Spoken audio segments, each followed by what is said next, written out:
Steady advances in vaccination rates have sustained confidence in the global economic recovery this year, even with further waves of COVID-19 virus expected. Recoveries in emerging market and developing economies will continue to lag those in advanced economies, in large part due to a slower pace of vaccinations. The virus, however, remains one of a series of current risks to South Africa's economic growth outlook that includes rising inflation, weaker commodity export prices, stagnant investment, and the longer-term impact of scarring from the pandemic and the July unrest. The International Monetary Fund forecast for global gross domestic product is 5.9% in 2021, slowing to 4.9% in 2022. The SAP's forecast for global growth in 2021 now sits at 6.3% and is unchanged for 2022 and 2023 at 4.4% and 3.3% respectively. GDP growth in our trading partners in 2024 is forecast to be 2.7%. Global economic conditions are now less supportive of emerging and developing economies than in March of this past year.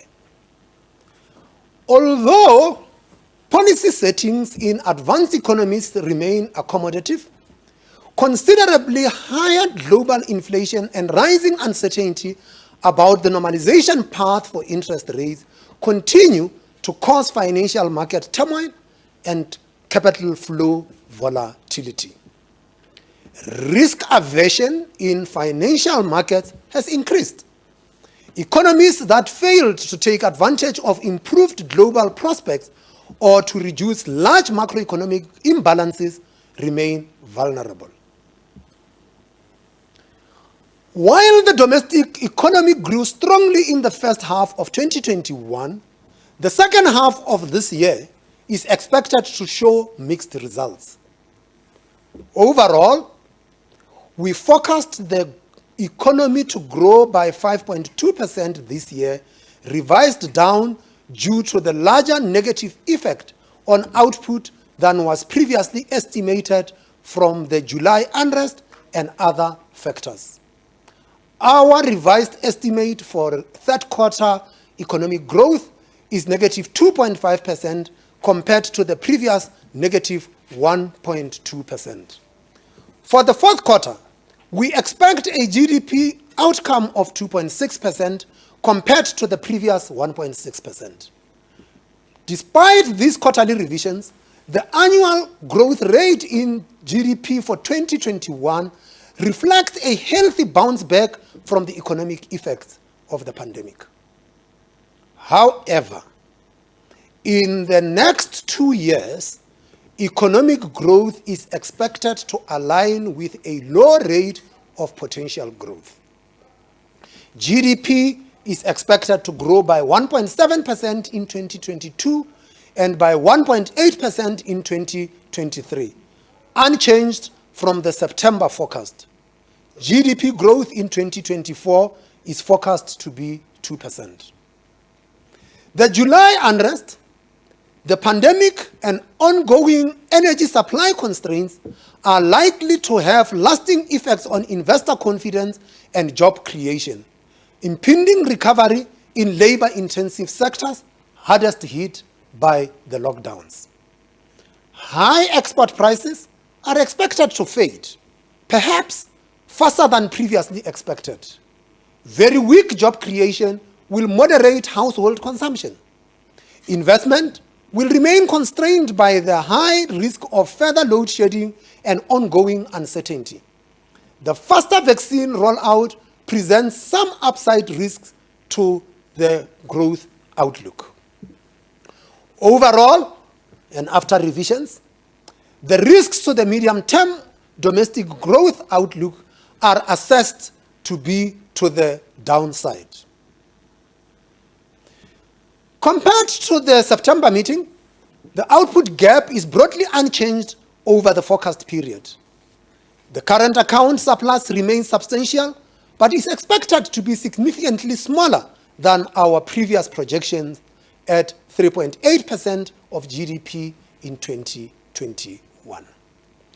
Prices for important commodity exports such as rhodium, iron ore, coal and platinum have decreased in recent months, some sharply. Oil prices have increased by about 68% year-to-date compared to the 2020 average price. Alongside higher prices and stronger demand for imported consumer and investment goods, the commodity and oil price movements imply a smaller trade surplus. Whereas a current account surplus of 0.7% of GDP was forecast for next year, we now expect a current account deficit of 0.6% of GDP. Although fiscal risk has eased, financing conditions remain volatile and the yield curve for rand-denominated bonds remains steep. 10-year bond yields have shown greater sensitivity to global and domestic factors and sit at about 9.5% at present. For much of the year, generally favorable global financial and economic conditions and strong commodity export prices strengthened the currency above its long-run equilibrium level. In recent months, increased uncertainty about global inflation and policy settings, with a moderation in the terms of trade, have however contributed to a weaker rand exchange rate. Since the September meeting, the rand has depreciated by 5.9% against the US dollar and now sits below its equilibrium level. The implied starting point for the rand forecast is 15 rands 10 cents to the US dollar, compared with 14 rands 47 cents at the time of the previous meeting. With ongoing global supply shortages and strong demand, a wide range of prices continue to accelerate, including raw materials, intermediate inputs, and food. Some of these price increases have passed through to consumer prices in major economies. Our estimate for inflation in the G3 was revised higher for 2021 to 2.9%, to 2.4% for 2022, and remains unchanged at 1.8% in 2023. For 2024, G3 inflation of 1.6% is forecast. Oil prices are revised up for this year, and fuel price inflation is higher at 17.6%. Local electricity price inflation for 2021 remains at 10.1%, while the forecast for 2022 and 2023 is revised up to 14.4%. For 2024, electricity price inflation of 10% is expected. The bank's forecast reflects higher headline inflation for the fourth quarter at 5.3%. For this year and the next 2 years, headline consumer price inflation is revised slightly higher to 4.5% for 2021, to 4.3% next year, and to 4.6% in 2023. Headline CPI for 2024 is expected to be 4.5%. The forecast for core inflation remains at 3% in 2021 and is slightly lower at 3.7% in 2022. Core inflation is expected to be slightly higher at 4.4% in 2023 and reaches 4.5% in 2024. While the economy continues to expand over the forecast period, core inflation remains subdued by low services price inflation, modest unit labor costs, and exchange rates. The risks to the short-term inflation outlook are assessed to the upside. Global producer price and food price inflation continued to surprise higher in recent months and could do so again. Oil prices have increased sharply, with current prices well above our forecasted levels for this year. Electricity prices are higher throughout the forecast, and with other administered prices continue to present short and medium-term risks. Given the moderate medium and long-term inflation projections set out above, a weaker currency, higher domestic import tariffs, and escalating wage demands present additional upside risks to the inflation forecast. Average surveyed expectations of future inflation remain at 4.2% for 2021 and 4.4% for 2022. Market-based surveys expectations for inflation for 2021 are broadly unchanged. While the committee expects inflation to stay close to the midpoint over the forecast period, inflation risks have increased and the level of policy accommodation remains high. Against this backdrop, the MPC decided to increase the repurchase rate by 25 basis points to 3.75% per year with effect from the 19th of November 2021. 3 members of the committee preferred an increase and 2 members preferred an unchanged stance. The implied policy rate path of the quarterly projection model indicates an increase of 25 basis points in the fourth quarter of 2021 and further increases in each quarter of 2022, 2023, and 2024. As usual, the repo rate projection for the quarterly projection model remains a broad policy guide, changing from meeting to meeting in response to new data and risks. Given the expected trajectory for headline inflation and upside risks, the committee believes a gradual rise in the repo rate will be sufficient to keep inflation expectations well anchored and moderate the future path of interest rates. Economic and financial conditions are expected to remain more volatile for the foreseeable future. In this uncertain environment, policy decisions will continue to be data-dependent and sensitive to the balance of risks to the outlook. The MPC will seek to look through temporary price shocks and focus on second-round effects. Current repurchase rate levels reflect an accommodative policy stance through the forecast period, keeping financial conditions supportive of credit demand as the economy continues to recover.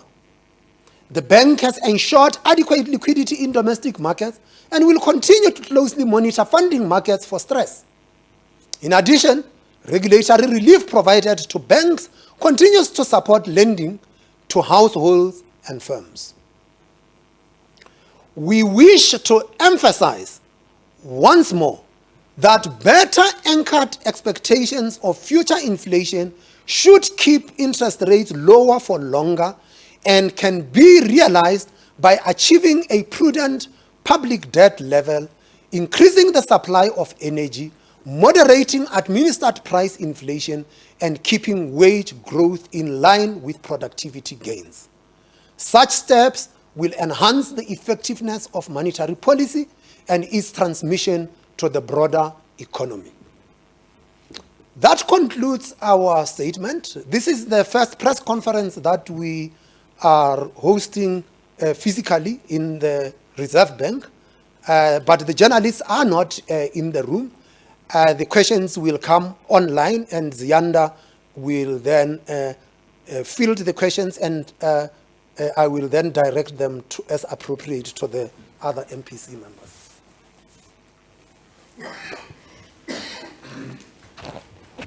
Thank you, Governor.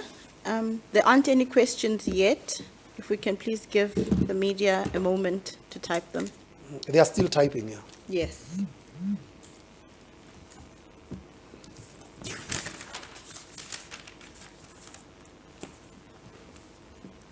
Okay. Okay. I've got a couple of questions here, Governor, from Mike Cohen from Bloomberg. His first question is, can you please provide detail on how domestic factors versus external risks, such as Fed tempering, continued policy normalization in other emerging markets, played into this decision? His second question, does the MPC still prefer to move up in increments of 25 basis points? Under what conditions would you move in larger increments? Okay. Then I've got a question from Ed Stoddard from Business Maverick. With the onset of extensive load shedding this quarter, is there a risk that your growth forecast for 2021 could be revised down further? Thank you, Governor. I've got a couple of questions from Alex at Reuters. Are fuel prices the greatest short-term risks to inflation outlook? And his second question is it possible to say how long the transmission mechanism from a rate hike normally takes? I.e., given that you've hiked today, will you have to wait and see at the next meeting whether the impact of today's move has fully materialized? His third question, what are your expectations for domestic economic demand? We know the economy has been supported by bumper global demand for South Africa's commodity exports, but if that fades, what is the prospects over the medium term that there'll be growth from domestic drivers? Thank you, Governor. Those are all the questions for now. Thank you very much. Mike,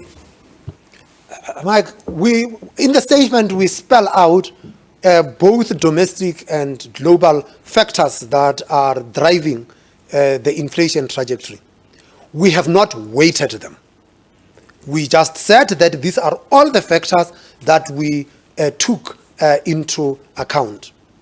The forecast that we place is underpinned by a series of assumptions which are published with the statement, and it spells out what our international assumptions are and what our domestic assumptions are, and it also then the forecast is captured in the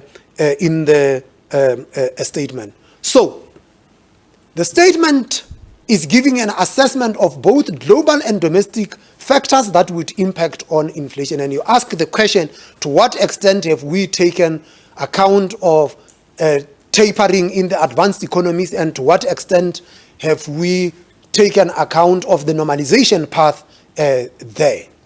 Well, tapering has taken place.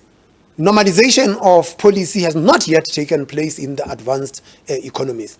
Our assessment has always been based on what we see as the channels through which the normalization of policy would affect us as a small open economy.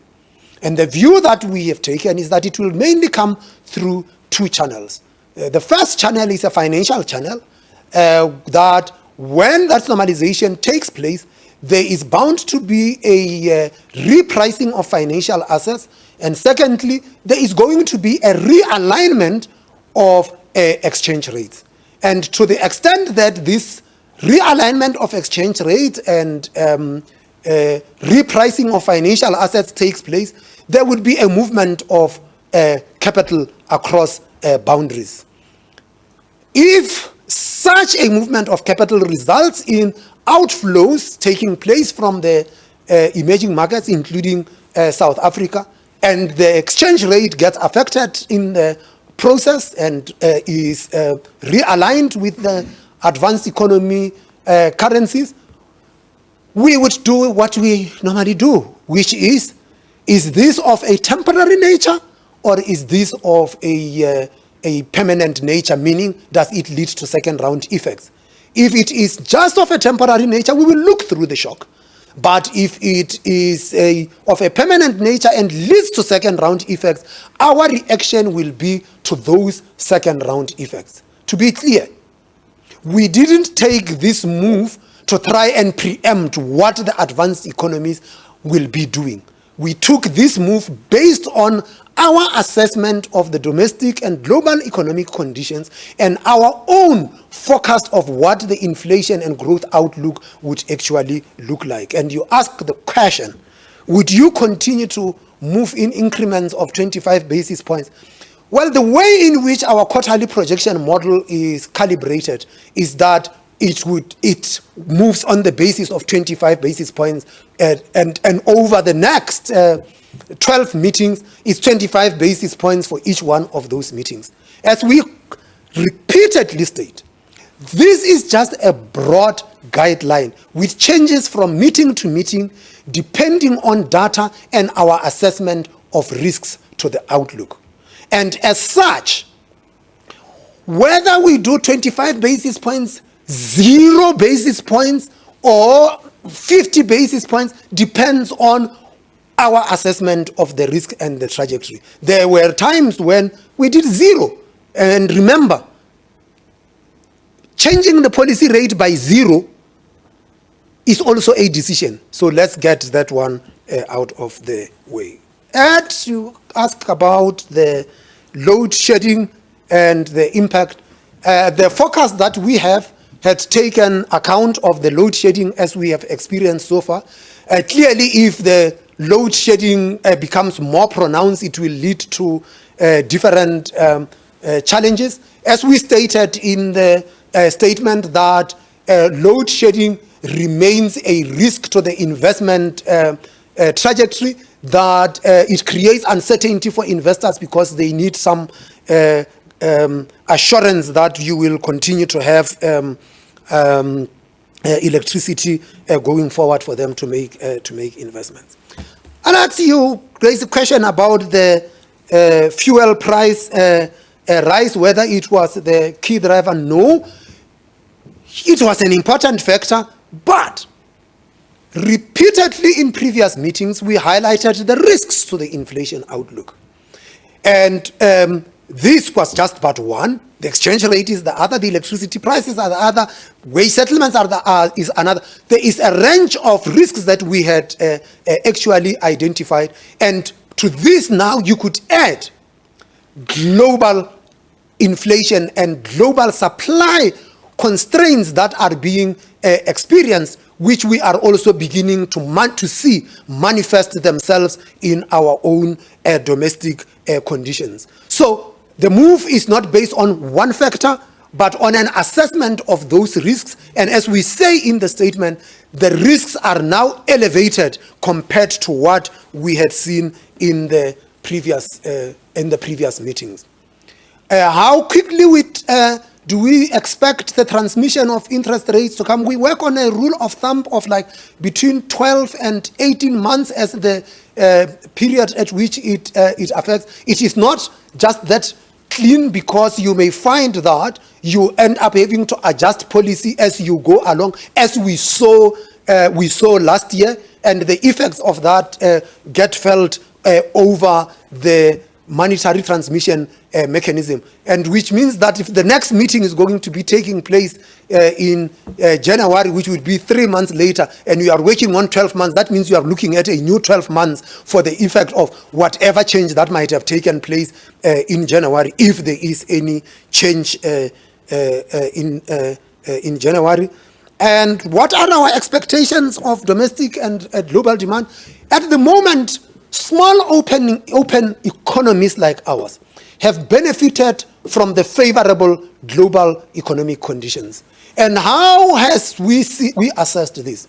The global economic recovery is not uniform across countries. And when you look at what the key distinguisher is, the key distinguisher had been the rate of vaccinations. The advanced economies were the first of the mark in terms of acquiring the vaccines and vaccinating their populations. And when you look, you will see that the countries that vaccinated early and have vaccinated significant proportions of their populations were able to open up early. And because they were able to open up early, economic activity was able to resume.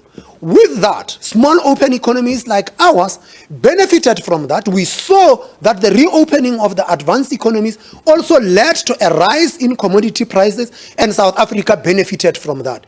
But as the economies all reopen and global economic activity returns to what's normality, what you are beginning to see is that commodity prices have begun to fade. Domestic demand had been supported by the measures taken domestically, whether from both the fiscal side and from the monetary policy and financial policy side. The monetary policy stance that we have, even after this interest rate change, remains accommodative.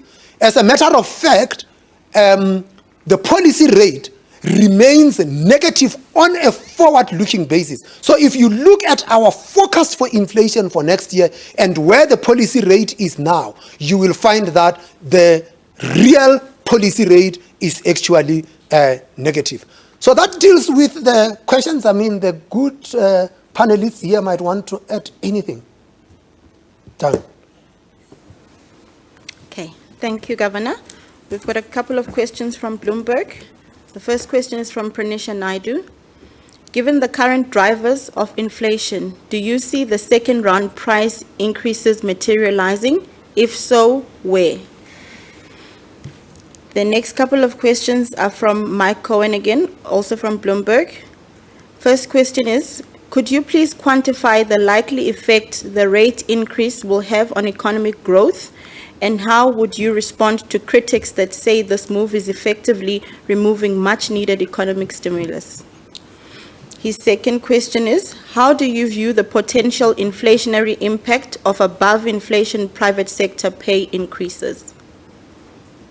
Those are all the questions for now, Governor. Thank you. Okay. Pranesh asked, would the second round effect? Well, we constantly have to watch the impact of the second round effects. We have seen that in the advanced economies, where a view was initially taken that the supply constraints were of a temporary nature, temporary turned out to be longer than what temporary was supposed to be, and we are seeing second round effects feeding themselves through. Now, the thing about second round effects is that you do not have to wait for them to materialize, because if you wait for them to materialize, it's too late. You have to, on the balance of risks, based on the analysis, take a view about whether you think they are materializing. What have we been seeing? Well, we have been seeing that wage settlements are already starting to run ahead of inflation, which says that price setters are starting to say that, well, we think inflation would come out higher. If price setters believe inflation is going to come out higher, through their conduct in changing their pricing, we have got to act to deal with that. We do not have to wait for those second round effects to eventually materialize. The quantification between Rashad and Chris, quantification of the likely effect of these things, there is some rule of thumb that we work on the sacrifice ratios. Any one of you could deal with that. And Rashad, you definitely are dealing with the above inflation wage settlements, settlements and their effect. Chris, you want to start with the quantification? Sure. Thanks. Well, look, it's a difficult question to answer at this stage because the average growth rate of the economy is slowing at the moment. So we achieved 5.2 for this year. That's our estimate. And next year we will go to a much lower level. So the economy is naturally slowing down as part of the recovery and part of the conclusion of the bounce back in the economy. From a real rate perspective, of course, as the governor noted earlier, there is no actual change in the level of the negative of the real rate, which remains negative even with the adjustment upward in the nominal rate. Of course, a rise in the nominal rate will will increase the debt service costs at a nominal level for some households, and we tend to model that kind of pass-through from 25 basis points to about 10 basis points on growth. But conditions are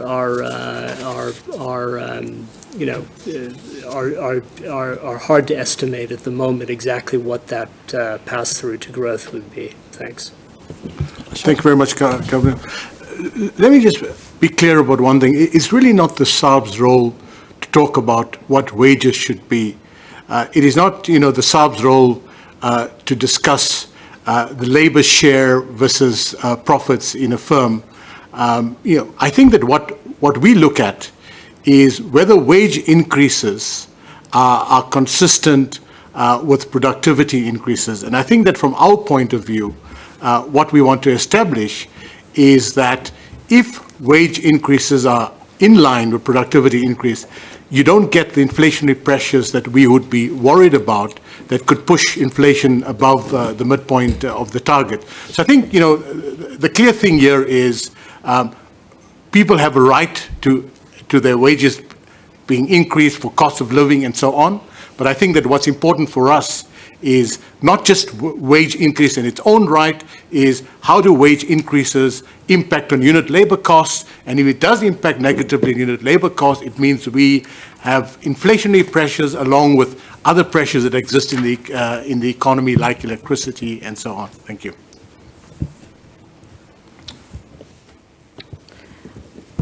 Thank you, Governor. I think this will be our last round of questions. I've got a question related to the recent MTBPS. It's from Atwal Dlamini at Alliance News. His question is, what is your comment on it? And does it demonstrate potential to reduce fiscal risks? Then I've got a last question from Pranisha Naidu from Bloomberg. The rand has fallen after this afternoon's decision. Do you think that could now increase inflation pressures? How concerned is the SARB about this? Thank you, Governor. Fundi, you deal with the rent. I don't know if you have got your gadget with you to monitor the rent on a minute-by-minute basis. It can cause blood pressure. I do not monitor that. What is it? Alliance News, the MTBPS. If you go across now and ask the Minister of Finance what he thinks about the decision we have just made, he will tell you he doesn't comment on monetary policy. I would like to return the favor. I don't comment on fiscal policy. Thank you, Governor. So just turning to the rand is influenced by a number of factors, both domestic factors and at times also external factors. So the rand is also used as a proxy currency for other emerging market countries. So if there are events that market participants are concerned about in other emerging market currencies, that would have an impact on the rand. As the MPC, we do not respond to day-to-day movements on the currency. We rather assess the effect that the currency movements over a sustained period of time can have potentially on inflation. And that can also, however, be tempered by other factors. So it depends on how much domestic producers and domestic firms pass on those costs that come from an exchange rate depreciation onto their consumers. So it's not as straightforward as the rand is weaker and therefore the MPC will take steps. We assess the risks and we look at whether this is happening over a sustained period of time, and it also depends on other factors as well that also affect inflation. Thanks, Governor. Did you say that was the last question? Yes. Thank you very much, Sianda. Thank you, everyone, for your attendance. This is the last MPC of the year. There are dates for the MPC for next year. For now, please stay safe, continue to practice those COVID protocols, and have a very restful festive season, and we will see you in the new year.